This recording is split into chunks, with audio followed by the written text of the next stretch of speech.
வணக்கம். செய்திச் சுருக்கம். விக்ஷித் பாரத் ஜி ராம்ஜி ஜனாதிபதி முர்மு ஒப்புதல். மகாத்மா காந்தி ஊரக வேலைவாய்ப்பு உறுதி திட்டத்துக்கு மாற்றாக விக்ஷித் பாரத் ஜி ராம்ஜி எனப்படும் வளர்ந்த பாரதம் ஊரக வாழ்வாதாரம் மற்றும் வேலைவாய்ப்பு உறுதி திட்ட மசோதா பார்லிமெண்ட் குளிர்கால கூட்டத்தொடரில் கொண்டுவரப்பட்டது. புதிய மசோதாவில் வேலை நாட்கள் 125 உயர்த்தப்பட்டுள்ளது. மாநில அரசுகள் 40% அளவுக்கு நிதி ஒதுக்க வகை செய்யப்பட்டது. விவாதத்துக்கு பிறகு இந்த மசோதா லோக்சபாவிலும் ராஜ்யசபாவிலும் நிறைவேற்றப்பட்டு ஜனாதிபதியின் ஒப்புதலுக்கு அனுப்பி வைக்கப்பட்டிருந்தது. பிரதமர் மோடி உள்ளிட்டோர் இம்மசோதாவுக்கு வரவேற்பு தெரிவித்த நிலையில் காங்கிரஸ், திமுக, திரிணாமுல் காங்கிரஸ் உள்ளிட்ட கட்சிகள் எதிர்ப்பு தெரிவித்து போராட்டம் நடத்தி வருகின்றன. இந்நிலையில் இந்த மசோதாவுக்கு ஜனாதிபதி திரௌபதி முர்மு ஒப்புதல் அளித்துள்ளார்.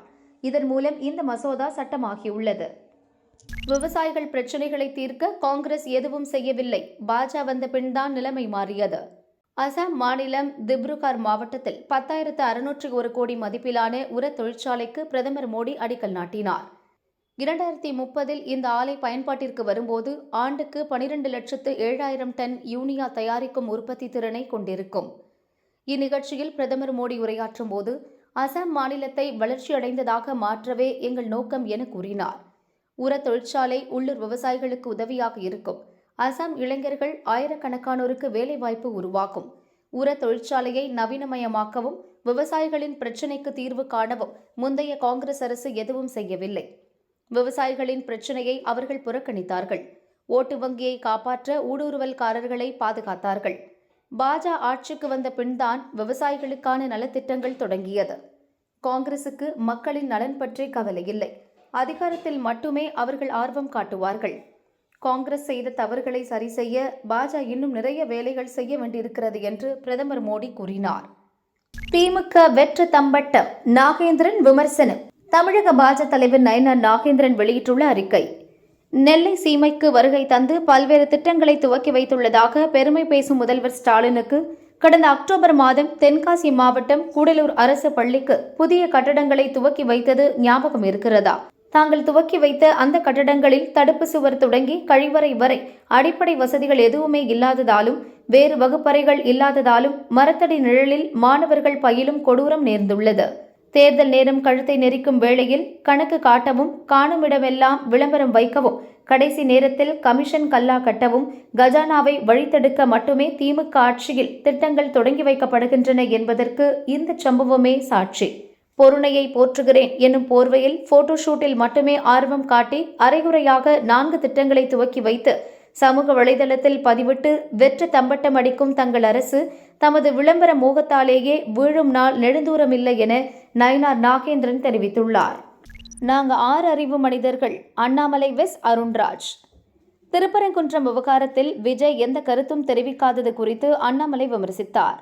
அரசியலில் பேச வேண்டிய நேரத்தில் பேச தெரிந்தால்தான் ஒருவர் நல்ல அரசியல்வாதியாக உருவாக்க முடியும் என விஜய்க்கு அண்ணாமலை அறிவுரை கூறியிருந்தார்.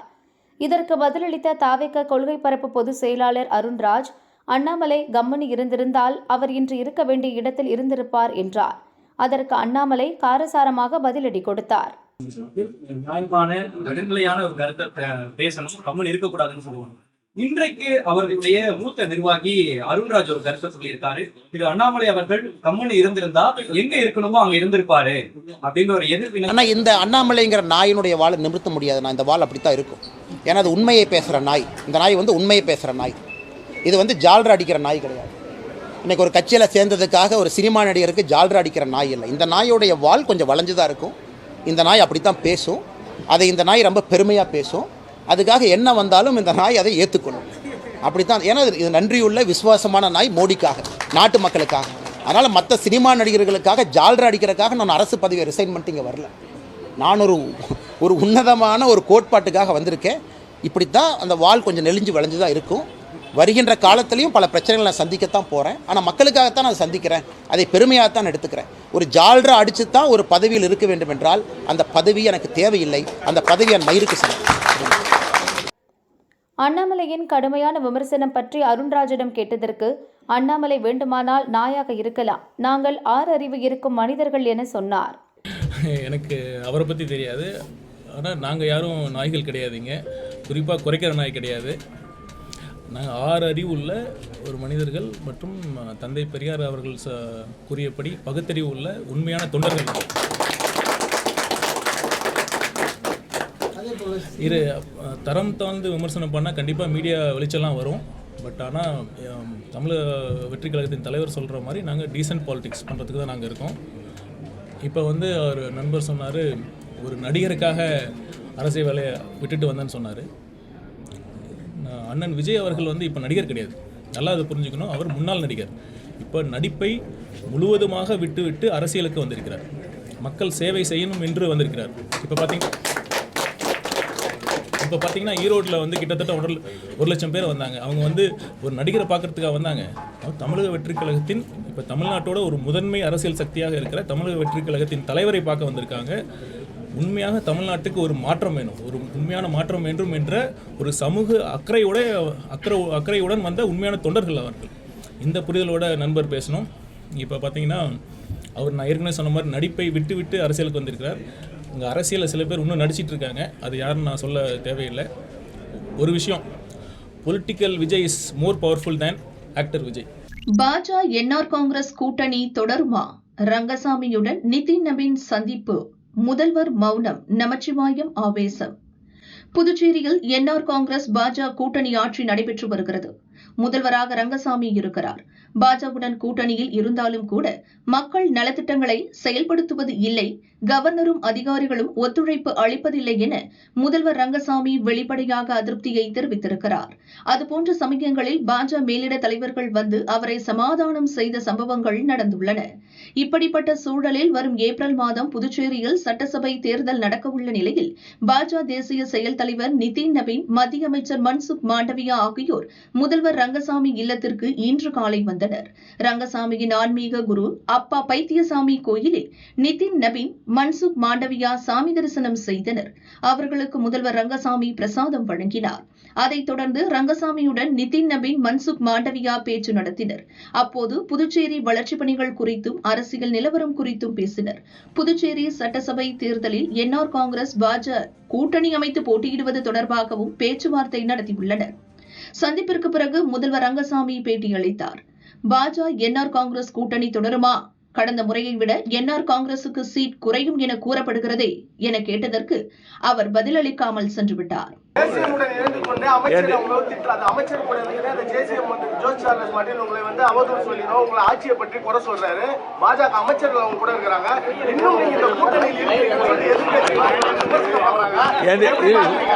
அதாவது இது தேசிய ஜனநாயக கூட்டணி ஆட்சி, என்டிஏ கவர்மெண்ட்.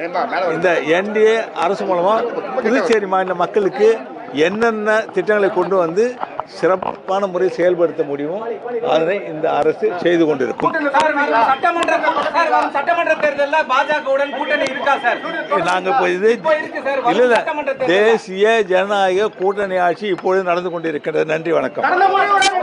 சட்டசபை தேர்தலில் என்ஆர் காங்கிரஸ் பாஜ கூட்டணி குறித்து முதல்வர் ரங்கசாமி உறுதியாக எதுவும் கூறாத நிலையில் கூட்டணி தொடருமா என உள்துறை அமைச்சர் நமச்சிவாயத்திடம் நிருபர்கள் கேட்டனர். அதற்கு, நாங்கள் கூட்டணியில் தான் இருக்கிறோம், எங்கள் கூட்டணி முறிந்துவிடவில்லை, நீங்கள் எப்படி கேட்கலாம் என நிருபர்களுடன் நமச்சிவாயம் ஆவேசமாக வாக்குவாதத்தில் ஈடுபட்டதால் பரபரப்பு ஏற்பட்டது.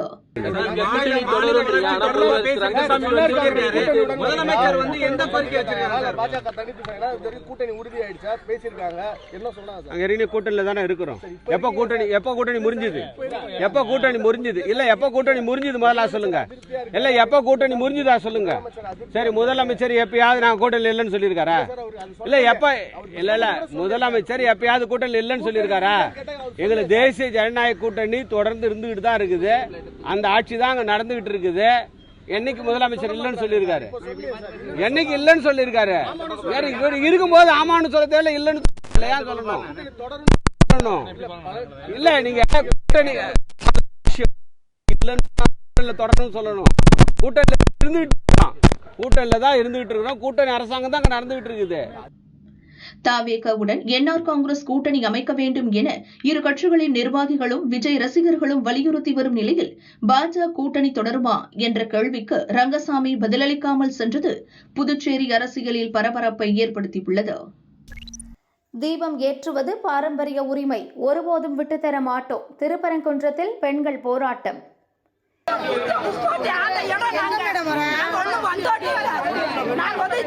தலைமுறையா எங்க ஊரு எங்க மலையில நாங்க விளக்கு ஏற்றுவோம்.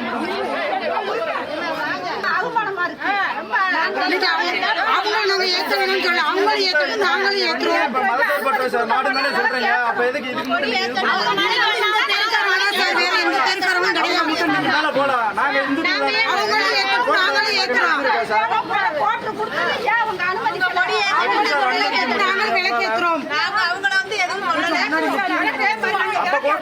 ஹைகோர்ட் நீங்க இது பண்ணல சார்.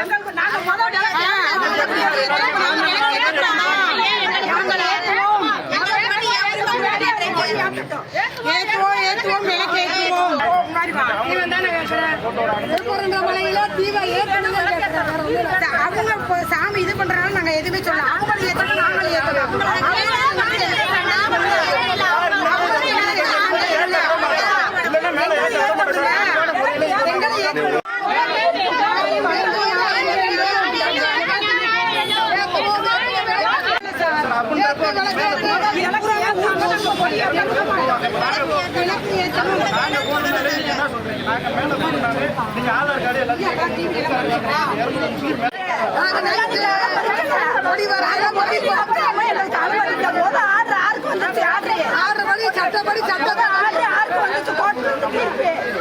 திருப்பரங்குன்றம் மலையில் உள்ள தீபத்தூணில் தீபமேற்ற வேண்டுமென ஹைகோர்ட் மதுரை கிளை நீதிபதி சுவாமிநாதன் உத்தரவிட்டார்.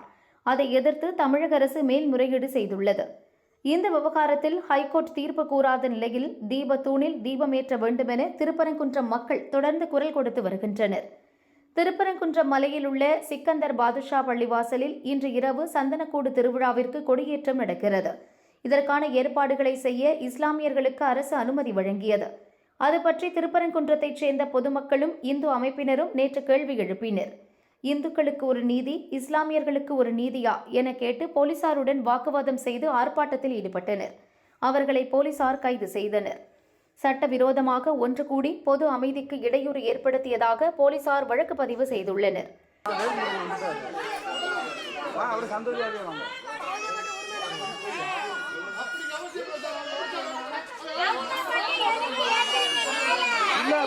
அவங்க என்ன சொல்றாங்க, பிரஸ் விட மாட்டேங்கிறாங்க, பிரஸ் முன்னாடி தான் நிக்கிறாங்க, பிரஸ் உள்ள வரக்கூடாதுன்றாங்க, எல்லாரும் முன்னாடி போங்க.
இன்று இரவு மலை மீது சந்தனக்கூடு திருவிழா கொடியேற்றம் நடைபெறவுள்ள நிலையில் இன்று திருப்பரங்குன்றத்தைச் சேர்ந்த பெண்கள் கையில் அகல் விளக்கு சட்டையுடன் மலை மீது தீபம் ஏற்ற வந்தனர். அவர்களை போலீசார் தடுத்து நிறுத்தினர். இஸ்லாமியர்களுக்கு அனுமதி கொடுக்கிறீர்கள், எங்களுக்கு ஏன் தரவில்லை என கேட்டு போலீசாருடன் வாக்குவாதம் செய்தனர். எங்கள் மலையில் தீபம் ஏற்றுவது எங்கள் உரிமை, அதை விட்டுத்தர மாட்டோம் எனவும் ஆவேசமாக கூறினர். கலைந்து போகும்படி போலீசார் கூறினர். ஆனால் பெண்கள் கேட்கவில்லை. இதனால் 20க்கும் மேற்பட்ட பெண்களை போலீசார் கைது செய்து திருமண மண்டபத்தில் அடைத்தனர்.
ரயில்கள் கட்டணம் உயர்வு, எந்த வகுப்புக்கு எவ்வளவு? மாதாந்திர சீசன் பாஸுக்கு சலுகை.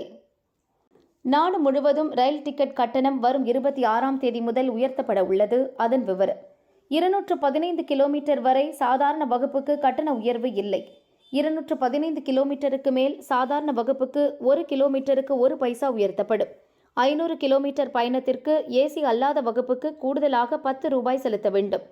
மெயில், எக்ஸ்பிரஸ் ரயில்களில் ஏசி மற்றும் ஏசி அல்லாத வகுப்புகளுக்கு 1 கிலோமீட்டருக்கு 2 பைசா கட்டணம் உயரும். புறநகர் ரயில்கள் மற்றும் மாதாந்திர பாசுகளுக்கான கட்டணம் உயர்த்தப்படவில்லை. டிக்கெட் கட்டணம் உயர்வு மூலம் ரயில்வேக்கு இந்த ஆண்டு 600 கோடி ரூபாய் கூடுதல் வருவாய் கிடைக்கும். கடந்த 10 ஆண்டுகளில் ரயில்வே நெட்வொர்க் விரிவுபடுத்தப்பட்டு கூடுதல் ரயில்கள் இயக்கப்பட்டு வருகின்றன. இதன் காரணமாக பணியாளர் செலவு 1.15 லட்சம் கோடியாகவும் ஓய்வூதிய பொறுப்பு 60,000 கோடியாகவும் உயர்ந்துள்ளது. 2024-25ஆம் ஆண்டில் ரயில்வே மொத்த செயல்பாட்டு செலவு 2.63 லட்சம் கோடியாக உயர்ந்துள்ளது. அதிகரித்து வரும் செலவுகளை சமாளிக்க சரக்கு போக்குவரத்தை அதிகரிக்கவும் குறைந்த அளவு பயணிகள் கட்டணத்தை முறைப்படுத்தவும் கவனம் செலுத்தி வருவதாக ரயில்வே நிர்வாகம் தெரிவித்துள்ளது. 2020க்கு பின் கடந்த ஜூலையில் ரயில் கட்டணம் உயர்த்தப்பட்ட நிலையில் ஒரே ஆண்டில் 2வது முறையாக ரயில் கட்டணம் உயர்த்தப்பட்டுள்ளது.